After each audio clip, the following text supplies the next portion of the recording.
اور نیو مری کے لیے بھی عائد کیا گیا تھا، مگر متنازع زمین صرف کراچی بحریہ ٹاؤن بنی۔ ان تینوں مقامات پر بحریہ ٹاؤن کی حاصل کردہ زمین کو جائز قرار دینے کے لیے سپریم کورٹ نے اس کی انتظامیہ کو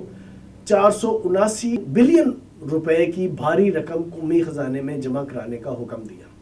ناظرین، پھر آپ کو واضح کرتے چلیں کہ بحریہ ٹاؤن کی حاصل کردہ زمین کو جائز قرار دینے کے لیے سپریم کورٹ نے اس کی انتظامیہ کو 479 بلین روپے کی بھاری رقم قومی خزانے میں جمع کرانے کا حکم دیا۔ بحریہ ٹاؤن انتظامیہ نے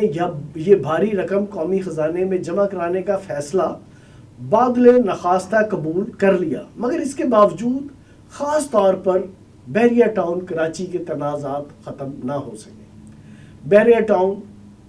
سپریم کورٹ کا حکم ماننے کے باوجود ابھی تک اس لیے متنازع ہے کیونکہ جس جگہ بحریہ ٹاؤن بنائی گئی ہے وہاں کے باسیوں کا کہنا ہے کہ یہ ٹاؤن انہیں اس جگہ سے بے دخل کر کے بنائی جا رہی ہے جہاں وہ کئی پشتوں سے رہ رہے ہیں۔ اب یہ بات حیران کن ہے کہ اس معاملے کو عدالتوں کے ذریعے حل کرنے کی بجائے بحریہ ٹاؤن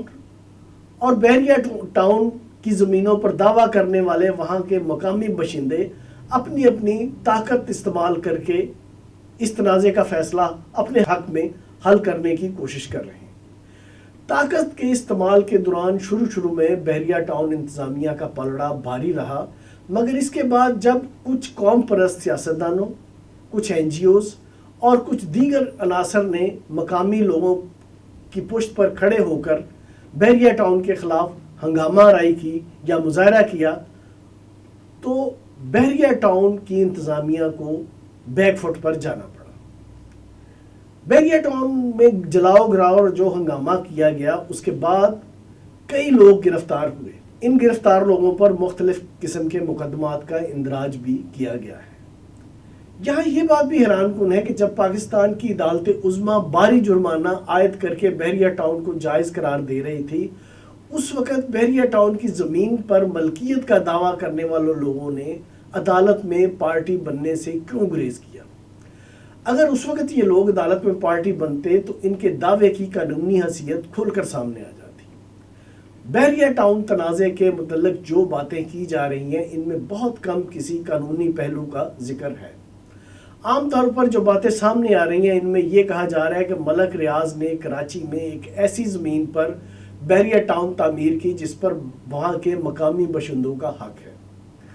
گو کہ یہ موقف بہت جاندار ہے، مگر اس موقف کی قانونی حیثیت کیا ہے اس پر کبھی کسی نے بات نہیں کی۔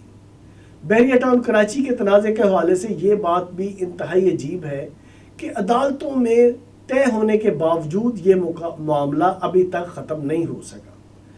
یہ معاملہ عدالتوں کے لیے کسی طرح بھی نیا نہیں ہے اور اس معاملے میں عدالت کے لیے از خود نوٹس لینے کا اختیار اب بھی ہمیشہ کی طرح موجود ہے، مگر نہ جانے کیا وجہ ہے کہ پہلے بہت زیادہ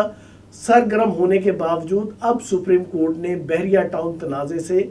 پرسرار لا تعلقی اختیار کر لی ہے۔ اب یہاں بات کرتے ہیں ان خاص لوگوں کی جو اچانک اس معاملے میں کود پڑے ہیں۔ یہ خاص لوگ ان خاص لوگوں کے بھائی بندو ہیں جنہوں نے اکاڑا ملٹری فارم کے تنازع میں وہاں کے مزاروں کو مالکی یا موت کا نعرہ دیا تھا۔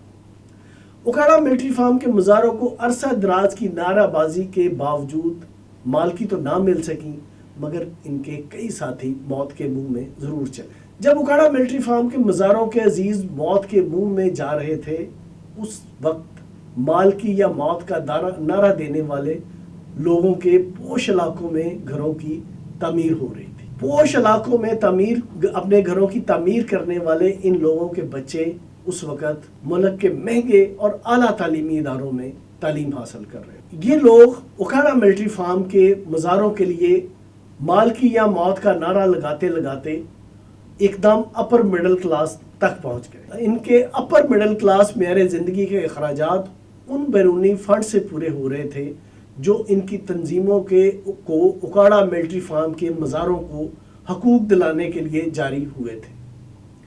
جو لوگ نہیں جانتے کہ اکاڑا ملٹری فارم کے مزاروں کے حقوق کا کیا بنا، ان کی اطلاع کے لیے عرض ہے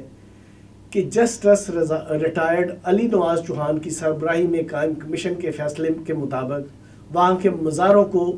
ملکیت کے حق کی بجائے صرف یہ رعایت ملی کہ ان کی مزارت سے بے دخل نہیں کیا جائے گا۔ اب بات کرتے ہیں ان لوگوں کی جو ہیں تو بحریہ ٹاؤن کے اصل متاثرین، مگر انہوں نے اپنا مقدمہ ان خاص لوگوں کے ہاتھوں میں دے دیا ہے جن کا ذکر ابھی کیا گیا ہے۔